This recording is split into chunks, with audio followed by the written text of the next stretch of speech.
The Lord be with you. A reading from the Holy Gospel according to Luke.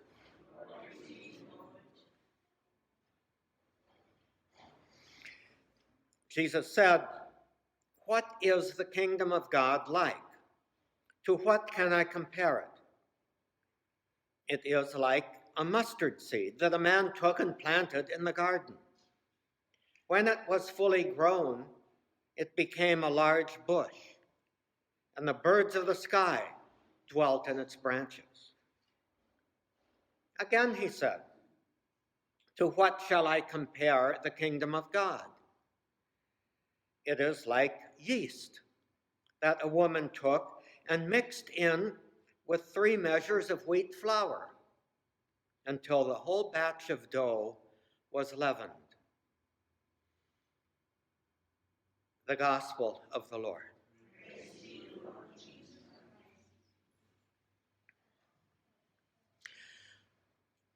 So, what exactly is the kingdom of God? We might be tempted to say that's a no-brainer. It's obviously the realm where God is in charge.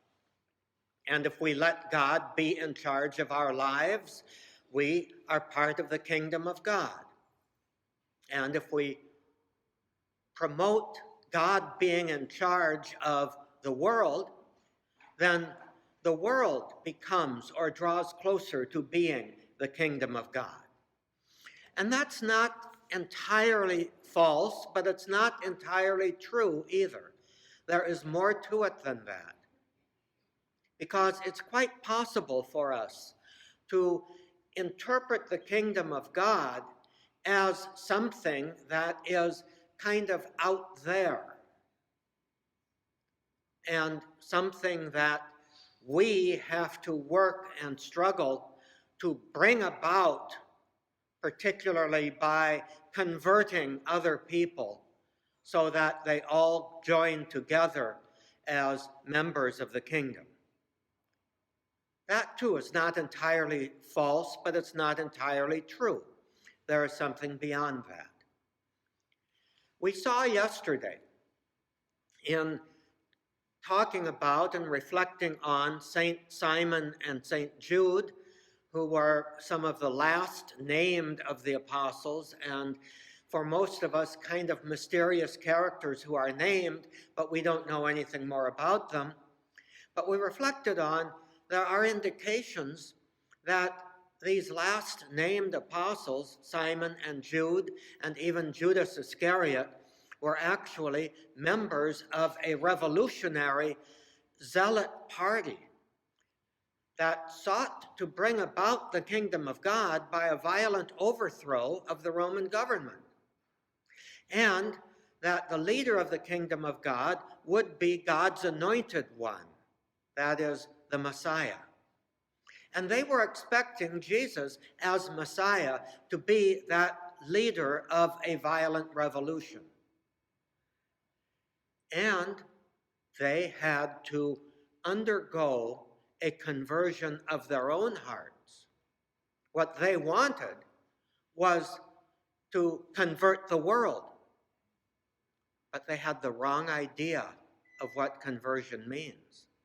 And so they needed to work first on their own loyalties, their own priorities. They had to give up the idea of a violent overthrow to discover that it really meant even perhaps a violent overthrow of our own whims and desires and feelings of the way that we want things to be.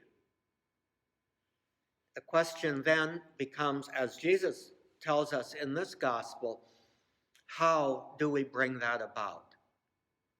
He uses 2 metaphors here, both of which are significant. One is the seed. And he says in another place that the seed has to die to itself in order to bear fruit. The seed has to be planted, has to kind of disappear. Sort of like John the Baptist, who says, I must decrease and he must increase. My purpose is not to be the anointed one, but to point to the one who is to come. And that's what our lives, our priorities have to do. We point to Christ by becoming like him. And how do we become like him? By subjecting ourselves to the lower place, to allow ourselves to be made into servants of others, servants that bring about the kingdom, not our own kingdom, but God's kingdom. And leaven. Leaven works in a mysterious way. Of course, we scientifically analyze what yeast does, but they didn't have the benefit of scientific analysis. All that they knew was that when leaven disappears into the dough, it transforms it into something that it was not before. Something that was before hard and dense becomes now something light and gracious and graceful and delicious.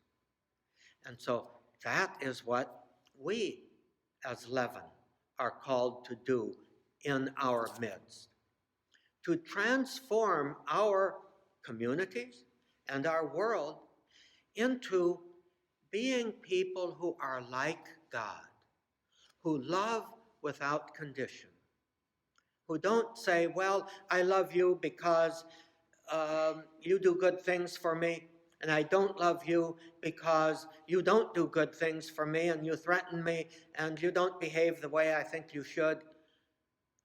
No, we've got to break down those divisions and be present to everyone in some way with the love of God. So the takeaway for you and me today is to just think about, who are we going to encounter today? And how can I be like the seed, be like the leaven? How can I show them that we have a loving God and a compassionate God by the way that I love them and treat them with compassion?